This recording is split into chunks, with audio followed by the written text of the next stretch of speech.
இவ்விழாவிற்கு வந்திருக்கும் பத்திரிகை மற்றும் ஊடக நண்பர்கள் அனைவருக்கும் எனது மாலை நேர வணக்கம்.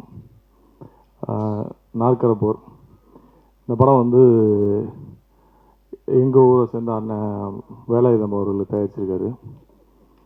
பட் அவர் வந்து என்கிட்ட கதை இந்த படத்தை வந்து சொல்லும்போது எனக்கு ஆச்சரியமாக இருந்தது. இப்படி ஒரு கதையை அவர் தேர்ந்தெடுத்ததுக்காகவே அவருக்கு முதல்ல வந்து நன்றி சொல்லணும், வாழ்த்துக்கள் சொல்லணும். ஒரு புது தயாரிப்பாளர் இப்படி ஒரு கதையை தேர்ந்தெடுத்து பண்ணணும்னு நினச்சது வந்து அவருக்கு உண்மையாகவே அவருக்கு வந்து நம்ம வாழ்த்து சொல்லலாம். அந்த இயக்குனரும் அந்த கதையை வந்து மிக நேர்த்தியாக பண்ணியிருக்காரு. இங்கே வெற்றி தோல்விலாம் வந்து சகஜம். ஒரு படம் எடுக்கிறோம், உடனே அது நம்ம வெற்றி பெறணும், 100 கோடி கலெக்ஷன் ஆகும் அப்படின்றதெல்லாம் வந்து தாண்டி நம்ம வந்து நம்ம நம்ம நம்ம சிறப்பாக நம்ம வேலையை சிறப்பாக செஞ்சுருக்கோமா, அவ்வளோதான். அதுக்கப்புறம் வந்து அது ரசிகர்கள்ட்ட போகும்போது அது எப்படி அவங்க வந்து ஏற்றுக்கிறவங்க செய்யலாம், ஏற்றுக்காமல் இருக்கலாம். ஒவ்வொருத்தருக்கும் ஒரு பார்வை இருக்கும். ஸோ அதை பொறுத்து தான் வெற்றி தோல்வியும் தீர்மானிக்கப்படுது. வெற்றி பெற்ற படங்கள் வந்து பெரிய படம்னு சொல்கிறோம், தோல்வி பெற்ற படங்கள் சின்ன படங்கள்னு சொல்கிறோம். மற்றபடி பட்ஜெட்டை வச்சுலாம் எந்த படமும் பெரிய படம் சின்ன படம்லாம் இல்லை. சிறிய படங்களே இன்றைக்கி பெரிய கலெக்ஷன்லாம் பண்ணிக்கிட்டு இருக்கு. என்னை பொறுத்தளவில் நான் வேலாயுதனுக்கு சொன்னது என்னென்னா, இங்கே வர தயாரிப்பாளர்கள் 90% என்னென்னா ஒரு படம் எடுப்பாங்க. அந்த படத்தில் அவங்களுக்கு நிறைய கசப்பான அனுபவங்கள் இருக்கும். அந்த படம் வந்து நிறைய வேதனைகள் பட்டிருப்பாங்க, பொருளாதார இழப்பு இருப்பாங்க. ஆனால் அது ஒரு அனுபவம் கிடச்சிருக்கும். அந்த அனுபவம் வந்து அவங்களுடைய முதலீடு. அப்போ என்ன பண்ணால் நம்ம விட்ட இடத்துல தான் முடிக்க முடியும். வெளிச்சம் இருக்குன்றதுக்காக வெளியில் போய் தேட முடியாது. அப்போ நம்ம தொலைச்ச இடத்துல தான் தேடணும். நம்ம இந்த சினிமாவில் தான் விட்டுருப்போம். நம்ம இந்த அனுபவத்தை அடுத்ததுக்கு, ஏன்னா அனுபவமே இல்லாமல் ஒரு தொழிலுக்கு அனுபவமே இல்லாமல் வர ஒரே தொழில் வந்து தயாரிப்பாளர் தொழில் தான். பணம் இருக்குன்னா வந்து படம் எடுக்கலாம். யாராவது ஒருத்தர் அதை கூப்பிட்டு வந்துடுவாங்க, கூப்பிட்டு வந்து படம் எடுக்க வச்சுட்டு நம்ம வந்து அந்த பணத்தை போட்டு திரும்ப ரிலீஸ் பண்ணும்போது அது ஒரு பெரிய சேலஞ்சாக இருக்கும். ஆனால் அந்த பிரச்சனைலாம் இல்லாமல் வேலாயுதனை வந்து தைரியமாக ரிலீஸ் வரைக்கும் கொண்டு வந்திருக்காருன்றது வெற்றி. உண்மையாகவே நீங்கள் உள்ளக்கி. ஏன்னா வந்து இப்படி ஒரு படத்தை எடுத்து ரிலீஸுக்கு கொண்டு வரது தான் இன்றைக்கி சேலஞ்ச். படத்தை எடுக்க எல்லாம் எடுத்துடலாம். அப்போ இப்படி ஒரு தயாரிப்பாளர் கிடைக்கிறதா ரொம்ப கஷ்டம். அதை வந்து அவர் சிறப்பாக வந்து செஞ்சுருக்காரு. அவருக்கு இந்த படம் வெற்றி படமாக வேணும். தொடர்ந்து அவர் தமிழ் சினிமாவில் தொடர்ந்து அவர் பயணிக்கணும். ஏன்னா கோவமே படாமல் அவரை நான் கோவப்பட்டு அவர்கிட்ட நான் ஒரு 6-7 மாதம் பார்க்குறேன். கோவப்பட்டு பார்த்ததே கிடையாது. சிரிச்ச மணிக்கே இருப்பார். எவ்வளோ டென்ஷனாக இருந்தாலும் சிரிச்ச மணிக்கே இருப்பார். ஸோ இப்படிப்பட்ட தயாரிப்பாளர்கள்லாம் தமிழ் சினிமாவுக்கு தேவைப்படுது. இந்த படத்தில் நடித்த லிங்கேஷாக இருக்கட்டும், சுரேஷ் மேனன் சாராக இருக்கட்டும், அபர்நிதியாக இருக்கட்டும், எல்லாருமே வந்து அவங்களுடைய பாத்திரங்கள் வந்து தெளிவாக பண்ணியிருக்காங்க. நான் சின்ன பையன் உட்பட எல்லாருமே நல்லா பண்ணியிருக்காங்க. அபர்நிதி மிக சிறப்பாக பண்ணியிருந்தாங்க. ஆனால் என்ன ஒரு வருத்தம்னா, அந்த அபர்நிதி வந்து இன்றைக்கி இந்த ஃபங்க்ஷனுக்கு வரல. அது தொடர்ந்து நம்ம தமிழ் சினிமாவில் ஒரு சாபக்கேடு ஆயிடுச்சு. ப்ரமோஷனுக்கு வரமாட்டோம் அப்படின்றது. அந்த அபர்நிதியை வந்து நாங்கள் வந்து நீங்கள் இந்த மாதிரி ப்ரமோஷனுக்கு வரணும் அப்படின்னு சொல்லி அவங்களுக்கு கால் பண்ணி கூப்பிட்ட போது தயாரிப்பாளர் கூப்பிட்ருக்காங்க. கூப்பிட்டதுக்கு வந்து அவங்க நான் வரமாட்டேன், எனக்கு ப்ரமோஷனுக்கு தனியாக காசு கொடுக்கணும் அப்படின்னு கேட்டாங்க. இது புதுசாக இருக்குது, ப்ரமோஷனுக்கு தனியாக காசு கொடுக்கணுன்ற புதுசாக இருக்குதுன்னு சொல்லிட்டு அப்படி என்கிட்ட சொன்னாங்க. நான் உடனே அந்த பொண்ணுகிட்ட வந்து நான் அடித்து பேசுகிறேன். இது மாதிரி வந்து பப்ளிசிட்டிக்கு நீங்கள் கண்டிப்பாக வரணும். இங்கே வந்து சினிமா வந்து இருக்க நிலைமை ரொம்ப மோசமாக இருக்குது. ஒருத்தர் வந்து ஒரு படத்தை எடுத்து ரிலீஸுக்கு கொண்டு வரான்றதே பெரிய விஷயம். அப்போ நீங்கள் பப்ளிசிட்டிக்கு நீங்கள் வரணும்ல, நீங்கள் வராமல் இருக்கிறது நியாயம் இல்லை அப்படிங்கிற மாதிரி சொன்னோம். இல்லை நான் வர முடியாது. ரெண்டாவது அவங்க 2-3 கண்டிஷன் வச்சாங்க. அதெல்லாம் சொன்னால் பெரிய கான்ட்ரவர்சி ஆகிடும். அவங்க வச்ச கண்டிஷன்ஸ்லாம் வந்து நான் ஸ்டேஜில் யாரோட உட்காரணுன்ற வரைக்கும் அவங்க டிக்ளேர் பண்ணுறாங்க. நான் உட்கார்ற ஸ்டேஜில் இவங்க எல்லாம் தான் உட்காரணும், எனக்கு ஈக்குவலானவங்க தான் உட்காரணும் அப்படின்ற வரைக்கும் பேசுனாங்க. எனக்கு பயங்கர கோவமாயிடுச்சு. என்ன இப்படி பேசுகிறாங்க? ஒரு ஆர்டிஸ்ட் வந்து என்ன எதுனே தெரியாமல் இப்படி பேசிகிட்டு இருக்காங்க. நீங்கள் ஒன்று பண்ணுங்கள், உங்களுக்கு வந்து நான் சொல்கிறது புரியலை, நீங்கள் வேணால் நடிகர் சங்கத்தில் கம்ப்ளைண்ட் பண்ணுங்கள். இந்த மாதிரி வந்து இந்த படத்தை வந்து நீங்கள் கூப்பிட்றேன், ப்ரொமோஷன் கூப்பிட்றாங்க, நான் வரமாட்டேன்னு சொல்கிறேன். என்ன பிரச்சனையாக இருந்தாலும் பேசுவோம், நீங்கள் நடிகர் சங்கத்தில் சொல்லுங்கள் அப்படின்னு. இவரும் தயாரிப்பாளர் சங்கத்தில் ஒரு கம்ப்ளைண்ட் கொடுத்துருக்காரு. அந்த கம்ப்ளைண்ட்டுக்கு வந்து உங்கள் தயாரிப்பாளர் சங்கம் கூப்பிட்டுருக்காங்க. அவங்க வரலைன்னு நினைக்கிறேன். அது என்ன ஆச்சுன்னு தெரியல. அப்போ நடிகர் சங்கத்தில் நீங்கள் சொல்லுங்க மாதிரினா நடிகர் சங்க உறுப்பினரே இல்லைன்றாங்க அவங்க. சரி வேறு இவங்களை என்ன தான் பண்ணுறது அப்படின்னு சொல்லிமா, நீங்கள் வர்றீங்களா வரலையா அப்படின்னு. நான் முடியாது சார், எனக்கு 3 லட்ச ரூபா கொடுத்தா நான் வர்றேன் பப்ளிசிட்டிக்கு, இல்லைன்னா வரமாட்டேன்.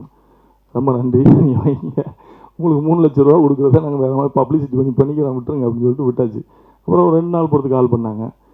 சாரி சார், நான் தெரியாமல் பேசிட்டேன், அன்றைக்கி இங்கே யாருன்னு தெரியாமல் பேசிட்டேன், சாரி நான் மன்னிச்சிருங்க, நான் வந்து அந்த ஃபங்க்ஷனுக்கு வர்றேன், நான் ப்ரமோஷன்ஸ்க்கெலாம் வரேன். நான் இருக்குங்க சாரி, பரவாயில்ல, நீங்கள் சப்போர்ட் பண்ணுங்கள்.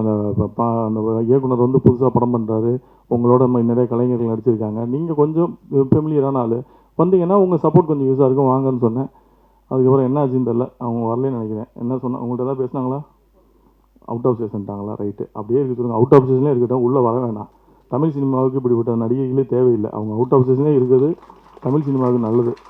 ஏன்னா இந்த மாதிரி ப்ரொடியூசர்களை வந்து காயப்படுத்திட்டு பணம் போட்டு படம் எடுத்தவங்க காயப்படுத்திட்டு அவங்க தமிழ் சினிமாவுக்கு வந்து என்ன பண்ண போகிறாங்க, அவங்க ஓட்ட அப்சேஷனே அப்படியே இருக்கட்டும். அது இதை கூட இங்கே எதுக்கு சொல்கிறேன்னா, மற்ற தயாரிப்பாளர் தெரிஞ்சுக்கணும்னு சொல்கிறேன்.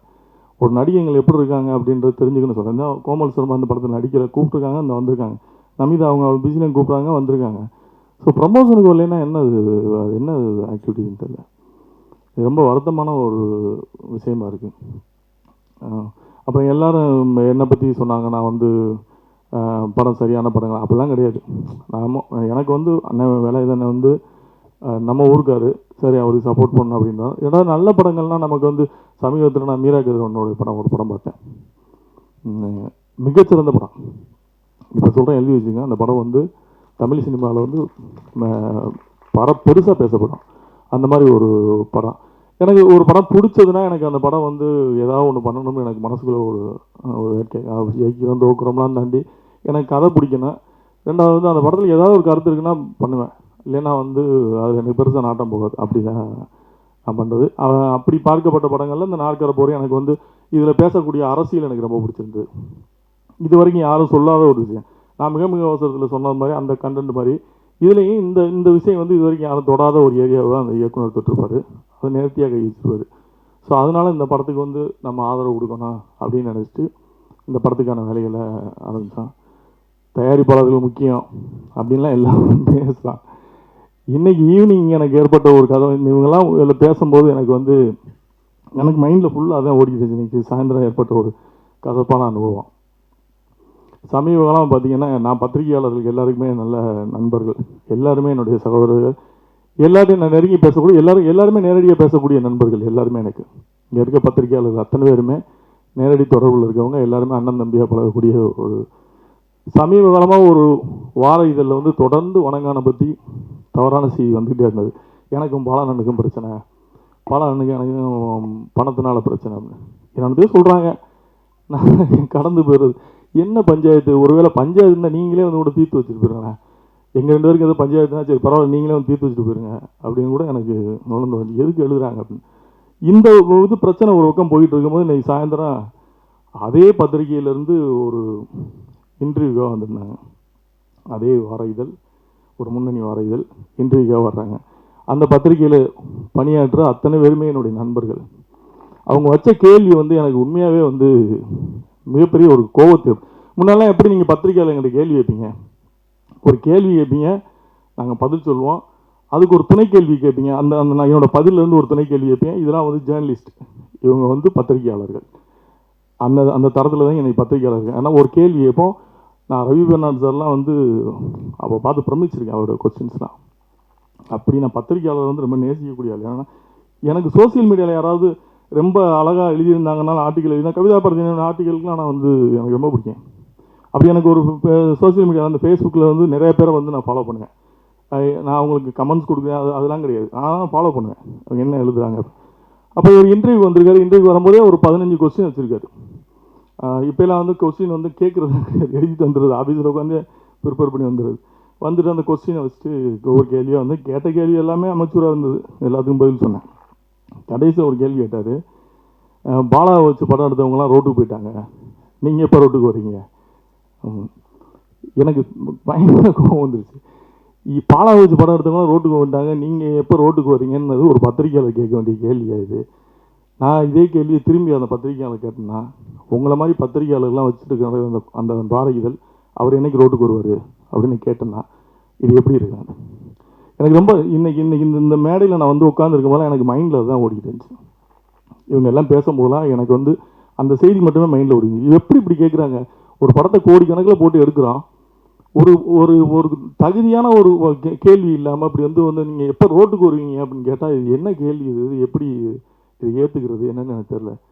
இனிமேலாவது அந்த பத்திரிக்கை, நான் பேர் நாகரிகங்கிறது அந்த பேர் சொல்லக்கூட விரும்பலை, இனிமேலாவது அந்த பத்திரிகை பணிபுரிவர்களும் சரி, அந்த பத்திரிகை நிர்வாகமும் சரி, கொஞ்சம் உங்கள் செய்தியாளர்கிட்ட கொஞ்சம் அனுபவமான கேள்விகளை கேட்க சொல்லுங்கள். ஏன்னா இது எங்களை காயப்படுத்துது. எவ்வளோ வழி இருக்குன்னு யோசிச்சு பாருங்கள். கோடிக்கணக்கில் பணம் போட்டு நிற்கிறோம் நாங்கள், எப்போ நீங்கள் ரோட்டுக்கு வருவீங்கன்னு கேட்குறது. அதே கேள்வியை நீங்கள் வேறு மாதிரி கேட்கலாம். பாலா வச்சு படம் எடுத்தவங்கலாம் ரோட்டுக்கு வந்துட்டாங்க ஏற்கனவே அப்படின்னு ஒரு டாக் இருக்குது. இதை பற்றி இந்த விமர்சனத்தை பற்றி நீங்கள் என்ன கேட்குறீங்கன்னா அது நியாயமான கேள்வி. நீங்கள் எப்போ ரோட்டுக்கு வருவீங்கன்னு கேட்குறது என்ன கேள்வின்னு எனக்கு ஒன்றும் புரியலை. இது என்னுடைய ஆதங்கம். ஆக்சுவலாக வந்து நீங்கள்லாம் என்னுடைய நண்பர்கள், பத்திரிகையாளர்கள் கூட நண்பர்கள், உங்கள் மேலே மிகப்பெரிய மரியாதை வச்சுருக்கேன். உங்களோட நண்பராக பழகுறேன். என்னோடய ஆதங்கத்தை சேர்றேன். எனக்கு வந்து இவங்கெல்லாம் பேசும்போது எனக்கு மைண்டில் அதுதான் ஓடிட்டு இருந்துச்சு. என்ன இப்படி கேட்டாங்களே, எனக்கு வரும்போது அதுவும் இந்த ஃபங்க்ஷனுக்கு கிளம்பி வரும்போது நான் அப்பவும் நான் அந்த ஃபங்க்ஷனுக்கு போகிறேன் அப்படின்னு சொல்கிறேன். இல்லை ஒரு 10 நிமிஷம் தானே உட்காந்து முடிச்சுட்டு போயிருங்கன்னு சொன்னோன்னே, சரி அப்பவும் அந்த இம்பார்ட்டன்ஸ் கொடுத்து ஓகே நம்மளை மதித்து ஒருத்தர் வர்றாங்க கொடுப்போம்னு சொல்லி கொடுக்கும்போது கேட்ட கேள்வி வந்து எனக்கு ரொம்ப ஹர்ட் ஆயிடுச்சு. எனிவே இந்த நாற்கரப்போர் படத்தில் வந்து பணியாற்றின அத்தனை பேருக்கும் என்னுடைய வாழ்த்துக்கள். இந்த படம் வந்து ஒரு மிகச்சிறந்த படமாக வரணும். இதில் பேசப்பட்ட கருத்துக்கள் வந்து விவாதிக்கப்பட வேண்டிய ஒரு கருத்துக்கள். இதை வந்து எல்லாருமே தெரிஞ்சுக்க வேண்டிய, விவாதிக்கப்பட வேண்டிய ஒரு கருத்துக்கள். ஸோ அந்த படம் வந்து வெற்றி பெறுவதற்கு என்னுடைய வாழ்த்துக்கள். வந்திருந்த அனைவருக்கும் எனது நெஞ்சம் நிறைந்த நல்வாழ்த்துக்கள் விடைபெறுகிறேன். நன்றி.